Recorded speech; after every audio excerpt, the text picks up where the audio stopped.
So I think probably on Friday I'm going to try switching up to the face shield rather than the face mask, because this thing is like really stifling me. Okay, I've got some notes on the board. First and foremost, there is a homework that's due September 5th at 11 p.m. All right, that's Saturday, not this Saturday, but the next Saturday.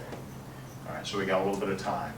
And so basically I'm going to ask you to look at a system that you are involved with daily and to do some stuff with that. All right.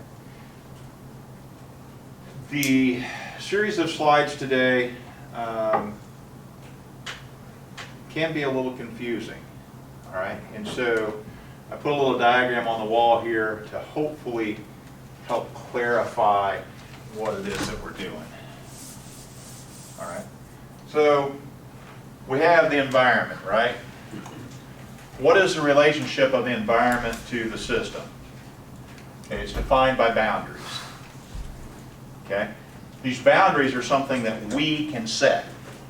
So if I wanted to look at a particular part of a system, I can change the boundaries so that I focus on that particular part. Okay, really, really critical that you understand that.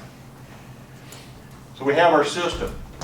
All right, and we're going to cover this today, but some of it is a little bit ambiguous, and you have to read through the stuff 3 or 4 times before you get it.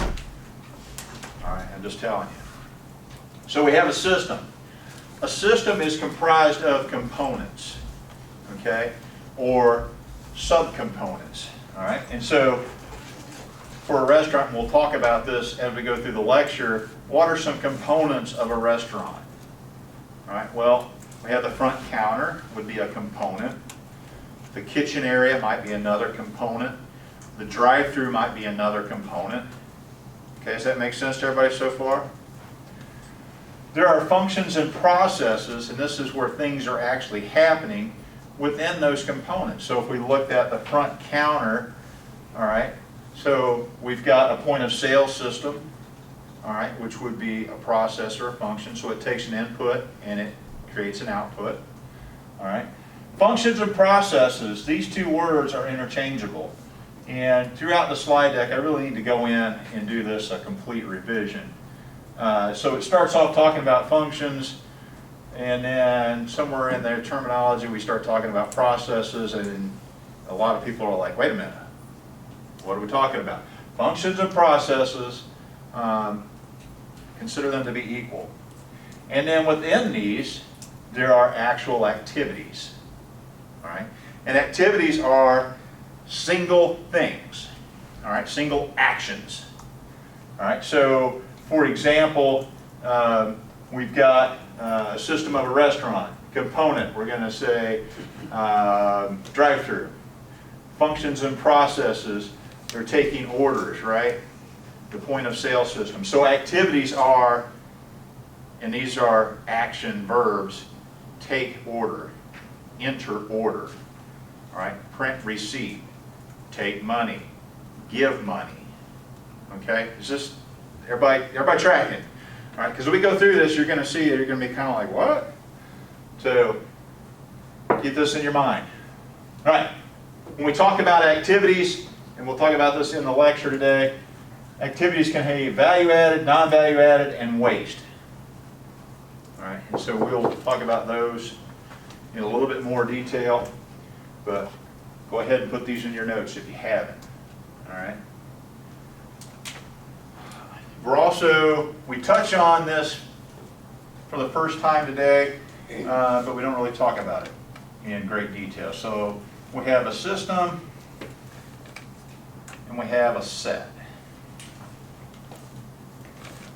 All right. So a system basically means that we have a group of things that are in some type of structure. Okay? This is the key underlying principle of a system, is that it has some type of structure. There's some type of organization to it. A set, no structure. All right? and we will talk about these in further lectures, but we touch on it today, but I don't get a full, so I just figured I'd go ahead and exempt that. So, the thing that I use the most to describe this is if I have a pile of bricks, okay, and they're laying out there on the ground, it's a set. But there's no structure to it, right? If I then make a wall with it, it now becomes a system because there is a structure to how they're there, okay?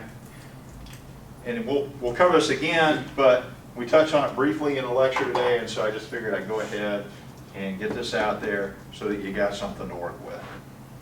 All right. All right, today's goal, we're going to take a deeper look into process and functions. As I said in our first lab, we're going to use a restaurant because everybody's been in a restaurant. All right. Does anybody have any questions to this point? Is there anything that's unclear about things that we've already talked about, what we're going to talk about, life in general?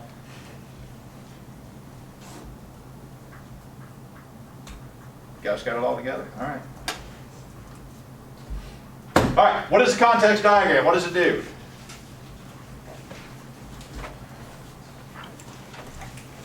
Yes, sir. Easy way of showing input and output from the system. Okay. What drives a context diagram?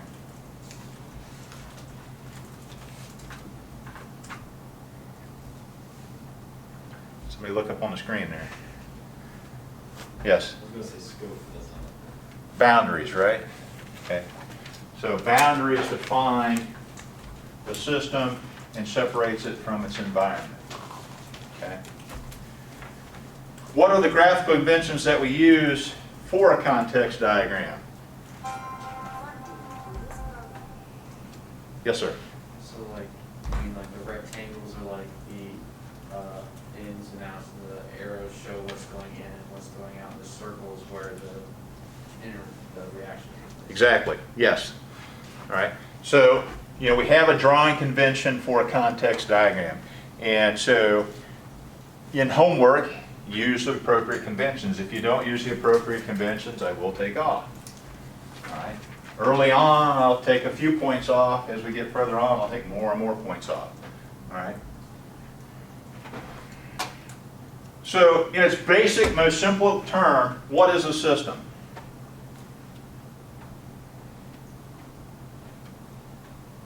This is one of the first things we talked about. Everybody stand up. Stand up. Stretch. Get the COVID out of your minds. What is a system? Yes? Something that takes inputs and make an output. Thank you. At its most simplistic term, it takes inputs, does some type of magic thing to it, and it returns an output. All right, grab a seat.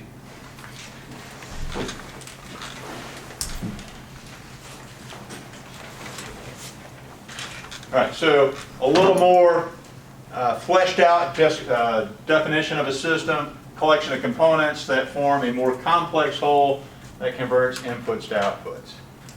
All right. Components within a system must work together to accomplish the purpose of converting inputs to outputs. All right. Here's where we get to that system or a collection of parts, otherwise known as a set.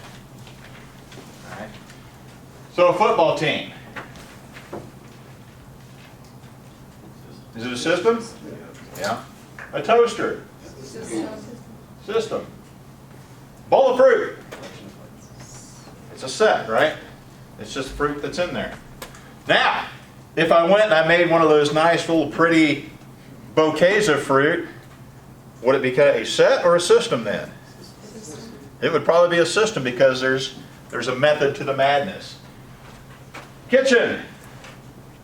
I don't know why they did it. Just scratch that. Database of customer names. All right. Obviously, that's a system. Tools in a toolbox. Depends on whose toolbox. If if you come down and look at my toolbox, it's absolutely a system. Everything's labeled and it's in its place. A marriage.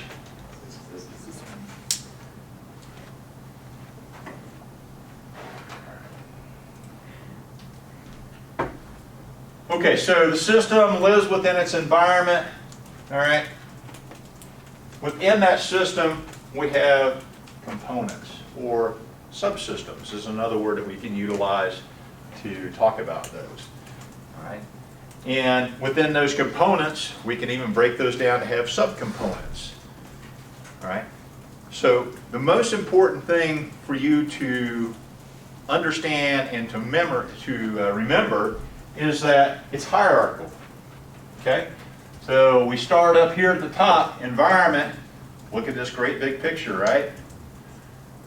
We set boundaries. Now we're looking at a system.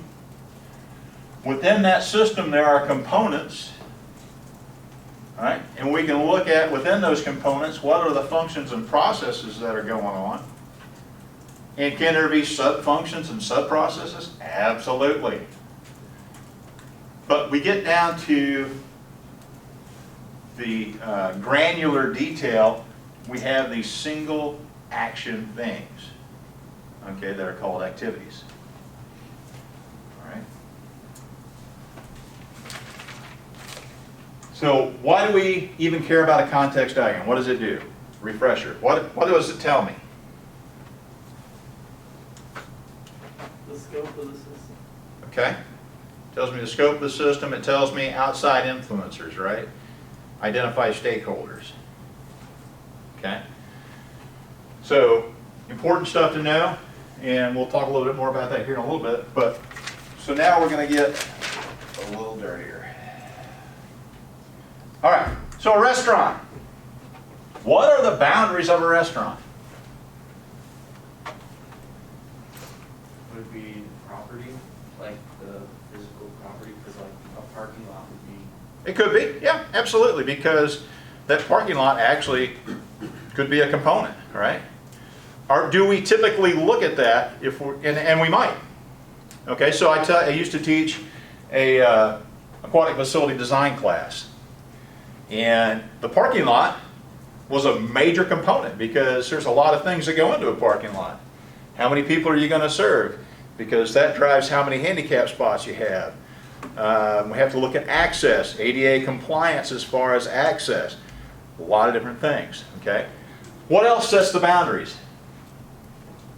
What are some common boundaries that we're going to see with a restaurant?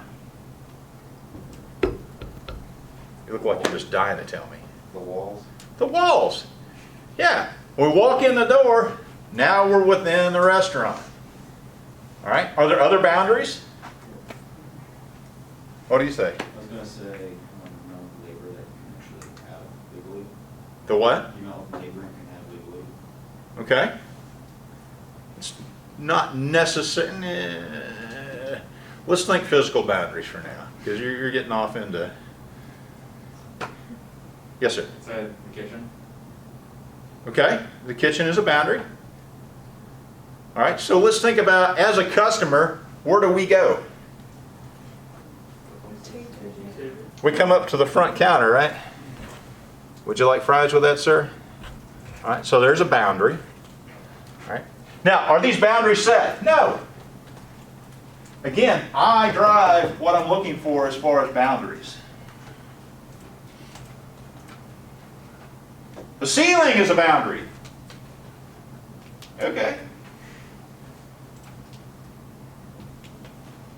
Okay. So the whole takeaway of this is that when we're setting the boundaries, okay, it establishes the scope of what we're going to look at. Anything outside the boundaries, we don't care about. All right. So of this slide, this is the thing to remember. Okay. When we set our boundaries, anything that's outside of that, we don't care. We don't look at it. Okay? Unless we're looking at context. You know, what's the environment? But once we start looking at a system and diving down into it, we're not so much concerned about context anymore, and we're looking at components and processes and functions and even actions.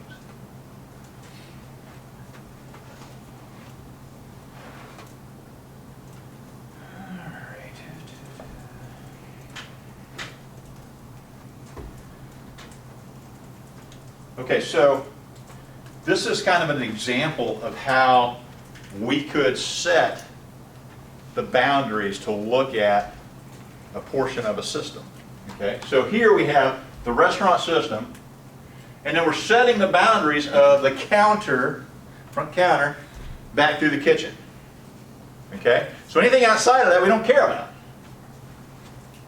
All right, we're looking at what are the inputs. So here we're looking at context, right? We're looking at a context diagram, so actually we're looking at the environment. Here's our inputs. All right, where they come from.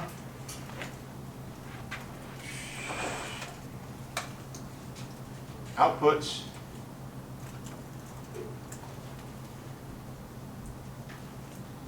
And then this does have, and somebody brought this up the other day when we were talking about credit cards. You know, isn't that an input and an output? Yeah, it is.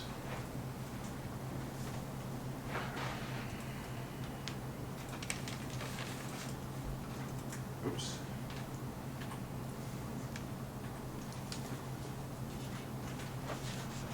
Dang it.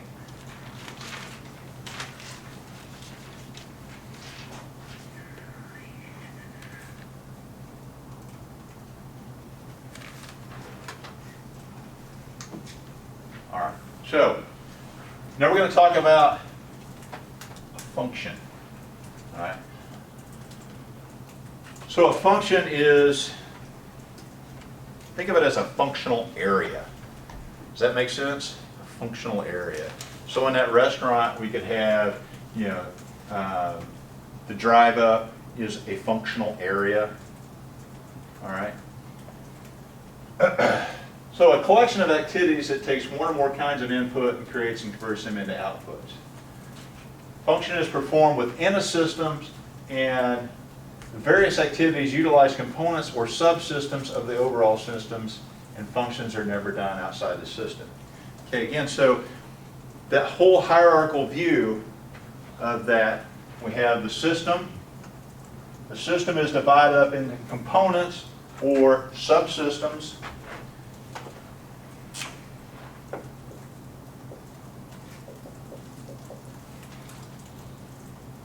All right, which then have functions or processes.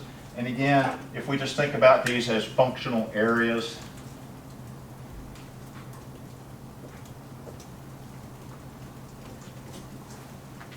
that helps. Okay. And then within those, we have activities. All right, can there be processes and then sub-processes of the processes? Yes, absolutely. Okay. But we're not ever going to have these functions outside the system.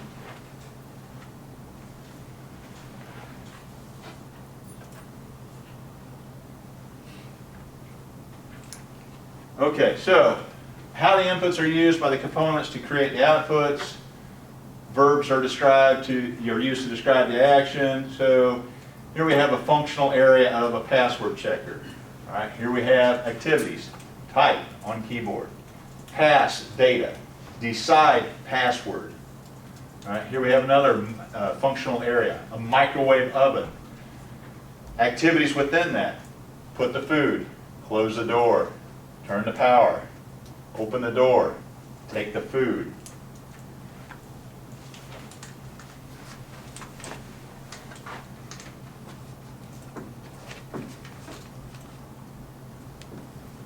All right. So list some processes or functions. So these are common ones that we'll see. Okay, the order entry. Are there different things that happen within order entry? How many people worked in a restaurant before? Yeah, me too. Everybody's placed an order. So what all is involved with that? Order entry. Yes, sir. If there were like the customer wants any like modifications to it, you have to add those on into the order entry. Okay. Price. All right. The customer needs to communicate with something, like a computer or employee. Okay? In order to place the order, to Right. communicate that. So within this, we could have another sub-function too, which would be the intercom system, right? Okay? Because without that intercom system, guess what? Drive up doesn't work. And half the times it doesn't work anyhow.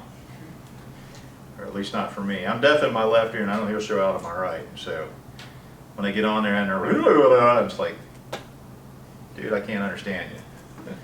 I want a Whopper. All right. What else? What else goes on within that order entry? What does this look like in real life? Let's do this. You have a marker now. There's a board back there. You're going to go back there and you're going to write one thing, one activity that happens within this. Or you can put a sub-process that happens within that. Within order entry? Within order entry. So you can do one or the other. You can put an activity that happens in that, or you can create another sub-process that lives within that order entry.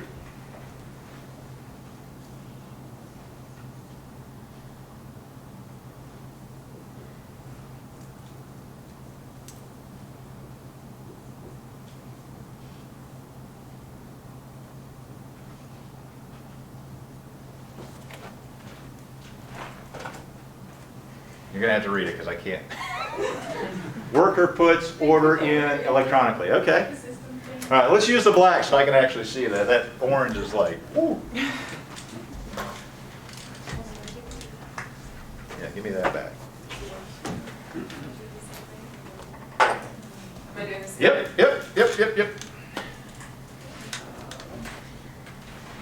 Fact is, we'll start over here, Catherine. Same thing. Oops. And where? Back there.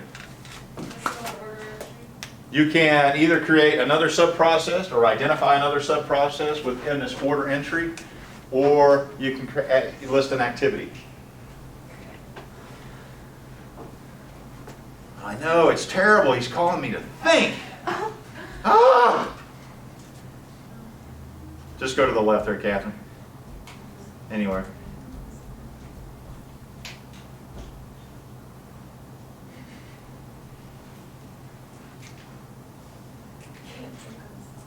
I need, who's got the Jeopardy sound? I'm trying. Okay, so activities are going to be what? Verbs, right?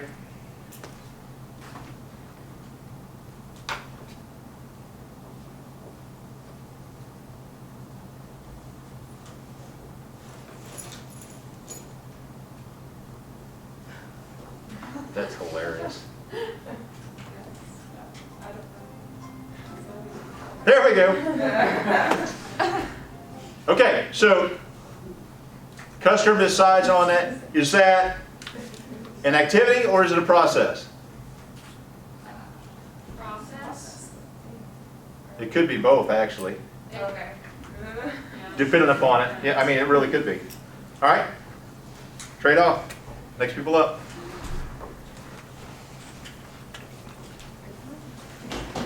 So the goal here is for you to just really think about, this thing that we do every day, because we all go to either the dining commons or over to Chick-fil-A, my favorite place ever. All right, and we do what? We make an order, right? But what do we take for granted? We take for granted a lot, because there's a lot of stuff that moves behind that.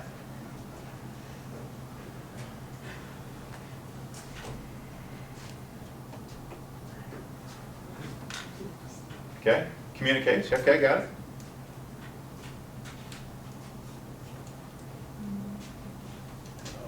You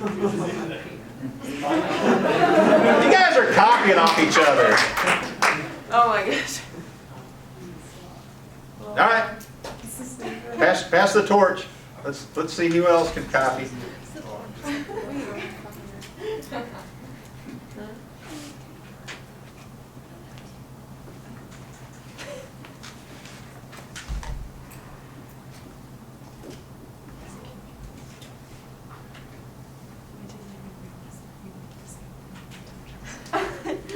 Yeah. Into the snow?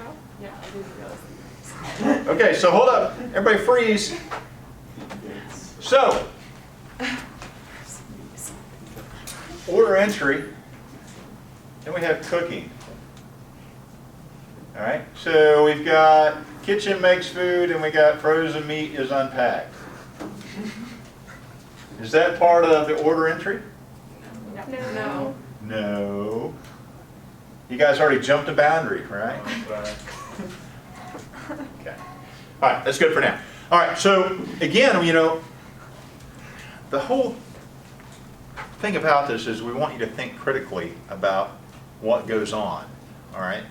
Because again, you know, all the things that we do on a daily basis, we just kind of take for granted, you know? So, a cellular phone, all right? How many people could live without their cellular phone? You guys are liars. I did it. I wouldn't die. What all do we rely upon our cellular phone to do? Communicate. Everything, right? Wake up. Social media, we set calendars, email, all that stuff, right?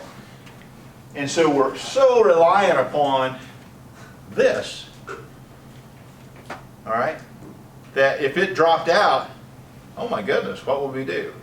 No, we're not going to die, but we would really have to revamp a lot of the things that we do, all right?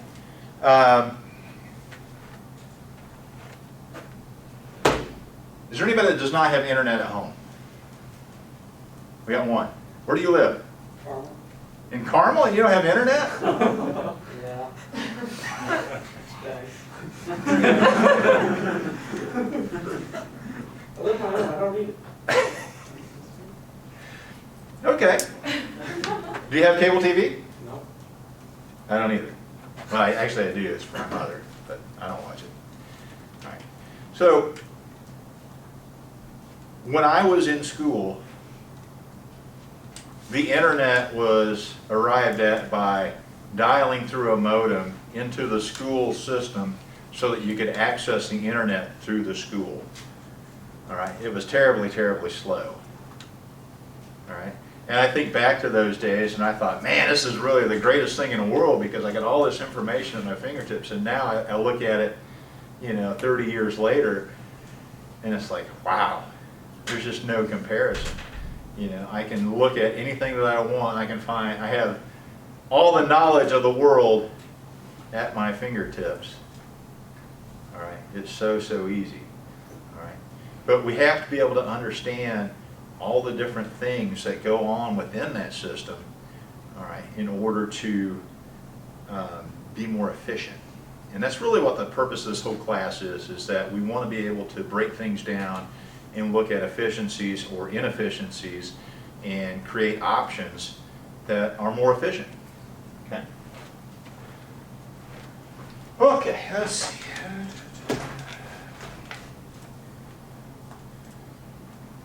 All right, so here we go. Components or subsystems.